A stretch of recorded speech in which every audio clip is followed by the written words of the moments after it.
కనుకనే ఉభయులకి 2 మాసముల్లోనూ ప్రాధాన్యం ఉన్నది.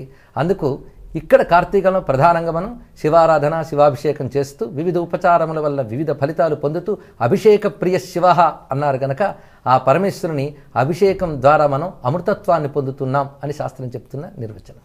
అనంతలక్ష్మి గారు, ఈ టైంలో మనం కార్తీక మాసంలో ఎక్కువగా ప్రధానంగా ఆచరించవలసిన వ్రతాలు ఏంటంటారు? కార్తీక మాసంలో ప్రారంభంలోనే మనకి నాగుల చవితి వస్తుంది. నాగుల చవితిని నాగారాధన చేస్తాం.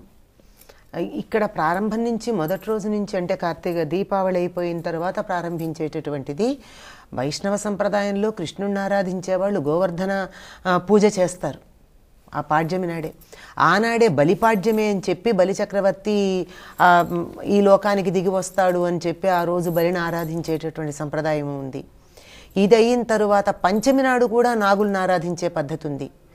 ఆ తరువాత మనం చేసేటటువంటిది ప్రారంభం నుంచి కూడా కేదారేశ్వర వ్రతం అని చెప్పి ఒక వ్రతాన్ని చేయడం మనం చాలా ప్రాంతాల్లో చూస్తూ ఉంటాం. అలాగే కోజాగరి పూర్ణిమ అని ఇంతకు ముందే అయిపోయింది. ఇలా వరుసగా తలుచుకోవాలే కానీ చేసేటటువంటి వ్రతాలన్నీ ఉన్నాయి. అలాగే మళ్ళీ మనకి కార్తీక మాసంలో కనపడేటటువంటిది మరొకటి ఏమిటి ఉంది అంటే ద్వాదశి నాడు చేసేటటువంటి పూజ. మనం దీపాలన్నీ వెలిగించి ఆ రోజు ప్రత్యేకంగా క్షీరాబ్ది ద్వాదశి అనేటటువంటి పేరుతో ఆనాడు ద్వాదశిని తులసి కళ్యాణంగా చేసే పద్ధతి ఉంది. మరికొంతమంది ఆనాడు కాకుండా కార్తీక ద్వాదశి శుద్ధ ద్వాదశి నాడు కాకుండా కార్తీక పూర్ణిమ నాడు కూడా తులసికి పూజ చేసే తులసికిను కృష్ణుడికి వివాహం చేసే ఒక పద్ధతి ఉంది.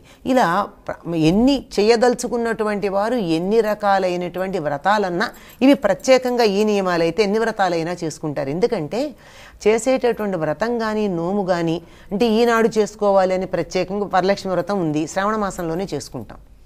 మంగళగౌరి వ్రతం ఉంది, అది కూడా శ్రావణ మాసంలో చేస్తాం. అట్లా కాకుండా ఎప్పుడు పడితే అప్పుడు మంచి రోజును చేసుకోవచ్చు అని చెప్పిన వ్రతాలు ఉన్నాయే, ఈ వ్రతాలన్నీ కూడా అయితే కార్తీక మాసంలో కానీ లేకపోతే మార్గశిర మాసంలో కానీ చేసుకుంటారు. అటువంటి వాటిల్లో ఎక్కువగా కార్తీక మాసంలోనే చాలా వ్రతాలు చేసుకునేటటువంటి సంప్రదాయం మనకి కనపడుతూ ఉంది.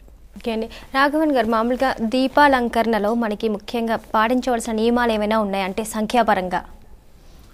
అక్కడ మనకి 32 దీపాలని చెప్పారు కదా, అవే కాకుండా ద్రవ్యాలు కూడా 11 చెప్తారు. అంచేత సాధారణంగా 2 ఒత్తులు వేసే సాంప్రదాయం ఒక ప్రాంతం వారు పాటిస్తుంటే ఒక్కటే ఒత్తి కొంతమంది బొడ్డు ఒత్తులని.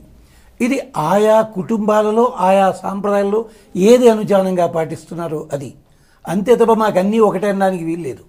వనితకు భాగసొమ్ములు మంగళసూత్రము తానును అని అడిగారు త్యాగరాజస్వామి. అంటే ఏ దేవత గొప్ప ఏ దీపం గొప్ప అని కాదు, మీ కులాచారము ఆచారం ప్రకారం ఏది ఉందో అది మంగళసూత్రం లాంటిది, మిగిలినవన్నీ అలంకారాలే, అన్ని బంగారం అని అనకండి. అంచేత ఆయా ఇళ్లల్లో ఆయా సాంప్రదాయంలో పెద్దలు ఏది చెప్పారో ప్రత్యేకించి ఇక్కడ బేసి సంఖ్యలో దీపాలను ఉంచమని చెప్పి విశేషంగా చెప్తుంటారు. అంటే 5 కానీ 7 కానీ ఇవన్నీ కూడా. ఎంచేత ఆ దీపం వల్ల ప్రత్యేకించి మనకి రేపొద్దున ఆకాశ దీపం అని పెడతారు, రేపొద్దున యమదీపం అని పెడతారు దీపావళి తర్వాత. ఇవన్నీ ఎందుకుట, కార్తీక మాసం వస్తుంది అనేసరికి బలిచక్రవర్తితో పాటు పితృదేవతల కింద దిగుతారట.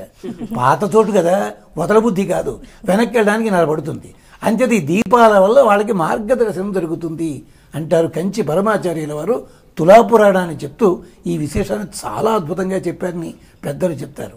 అందుకని ఎన్ని ఎక్కువ దీపాలు ఎక్కడ ఎంత బాగా వెలిగిస్తే సంఖ్యాపరంగా అన్నిటికంటే ముఖ్యము శ్రద్ధ అనేది ఉండాలి. శ్రద్ధతో వెలిగించాలి, ఆ దీపాన్ని వెలిగించి స్వామికి ఆరాధన చేయాలి, అది విశేషం. ఓకే అండి. సో గురుగారు, కార్తీక మాసంలో కార్తీక పురాణం చదవటం అనేది ఒకటి ఉంది. సో ఈ కార్తీక పురాణం చదవటం వల్ల మనకి ఎటువంటి పుణ్యఫలం వస్తుందంటారు?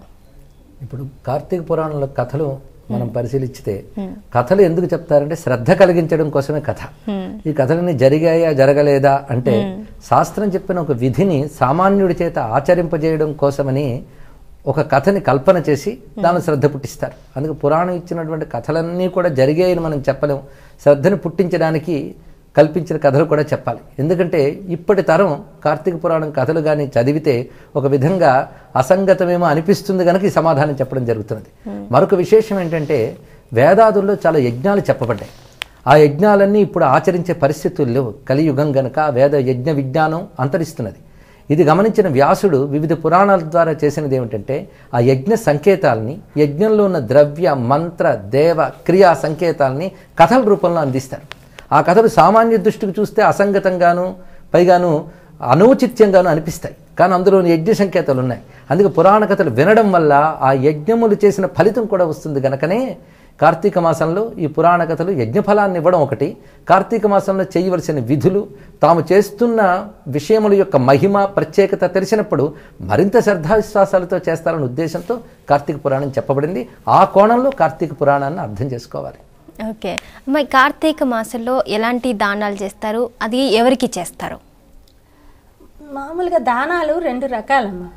పండితులు, విద్వాంసులు, యోగ్యులు అయిన వాళ్ళకి ఇవ్వడం అనేది ఒక పద్ధతి. దీనులు, ఏమీ లేని వాళ్ళు, వీళ్ళకి ఇవ్వడం అనేది ఒక పద్ధతి. 2 కూడా అవసరమైనవే.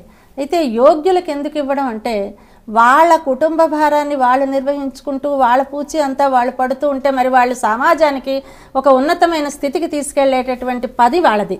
వాళ్ళ పాండిత్య బలంతో, వాళ్ళకు ఉన్నటువంటి ఆ వాచా శక్తితో మనందరినీ బయటికి తీసుకెళ్ళాలి. వాళ్ళు ఎంతసేపు వాళ్ళ ఇంట్లో విషయాలే వాళ్ళు చూసుకోవాల్సిన అవసరం వస్తే వాళ్ళు ఆ పని చెయ్యలేరు. కనుక అటువంటి మహాపురుషులకి దానం చేసినందువల్ల మనకి చాలా ఉపయోగం ఉంటుంది అని అంటారు. అయితే ఇంకా దీనులు ఉన్నారు. ఈ బిత్సం ఎత్తుకోవడం అనేది చాలా తప్పని, దాన్ని వారించాలని, దాన్ని మానిపించేయాలని ఒక వివాదం. కానీ పాపం వాళ్ళు ఎంత విపత్కర పరిస్థితిలో కదా అడుగుతున్నారు. అందువల్ల వాళ్ళకిస్తేనే మనకు అసలు భగవంతుడే ఆ రూపంలో వచ్చి పుచ్చుకుంటాడని, మనం ఇచ్చే దానాన్ని భగవంతుడు స్వీకరిస్తాడు, వాళ్ళ రూపంలో, అనాథల రూపంలో స్వీకరిస్తాడు అంటారు. కనుక మనం మన పరానికి ఉపయోగపడేలాగా బీదలకి, అవిటి వారికి దానం చేయాలి. ఈ లోకంలో సమాజాన్ని ఉద్ధరించడానికి అవసరంగా మహాపండితులకి, విద్వాంసులకి మనం కొన్ని సదుపాయాలు సమకూర్చాలి. ఈ 2 రకాలు అవసరమైన.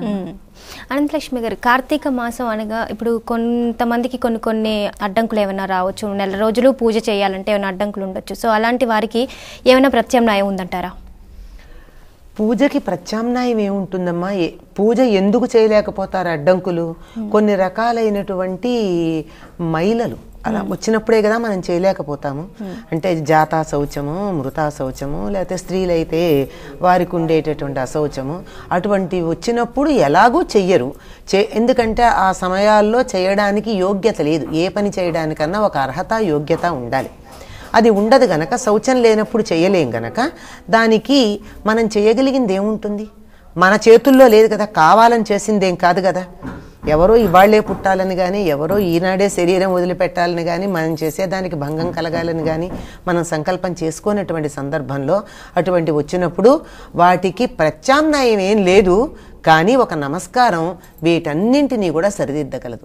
మామూలు పూజ చేసినప్పుడే అనుకుంటాం మంత్రహీనం, క్రియాహీనం, భక్తిహీనం, మహేశ్వరి, మహేశ్వర, జనార్దన, మన నచ్చిన దైవం, యత్పూజితం మయా దేవ పరిపూర్ణం తదస్తుతి అని ఆయనే ప్రార్థిస్తున్నాం, పూర్తి చేయవయ్యా అని.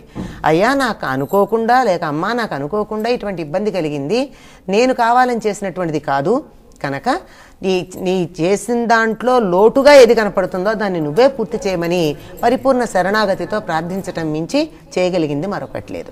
ఓకే అండి. గురుగారు, ఇప్పుడున్న ఉరుకుల పరుగుల జీవితంలో ప్రతి ఒక్కరూ అన్ని నియమాలు పాటించడంలో ఎంతో కొంత మనకి అసౌకర్యం కలుగుతూనే ఉంటుంది. ఇప్పుడున్న ఇదంతా ఆధునిక జీవితంలో మనం ఎలా దాన్ని ఇంప్లిమెంట్ చేసుకోవటం, మనకి ఆ పుణ్యం మనం సంపాదించుకోవటం అనేది ఎలా? ఇప్పుడు ఎప్పుడైనా సరే మనసు ఉంటే మార్గం ఉంటుందమ్మా. అందరికీ కూడా అవకాశాలు ఒకేలా ఉంటాయి.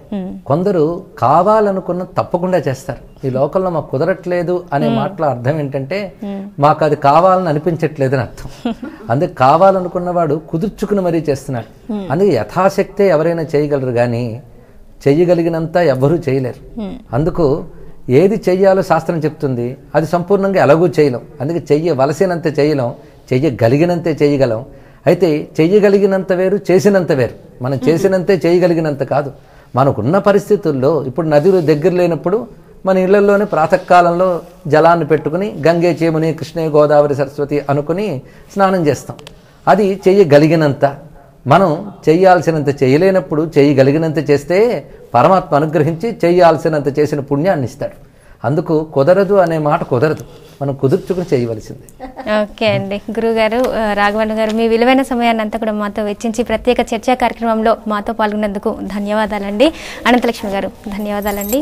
రాఘవన్ ధన్యవాదాలండి. తిరువెంగళమ్మ గారు, చూశారుగా, ఇది కార్తీక మాస విశిష్టత. ఆ హరిహరులకు అత్యంత ప్రీతిపాత్రమైన ఈ కార్తీక మాసాన్ని పుణ్య స్నానాలతో, దీపాలంకరణలతో మీరు ఆచరించి శివకేశవుల కృపను, సకల దేవతల కటాక్షాలను పొందుతారని ఆశిస్తూ నమస్కారం.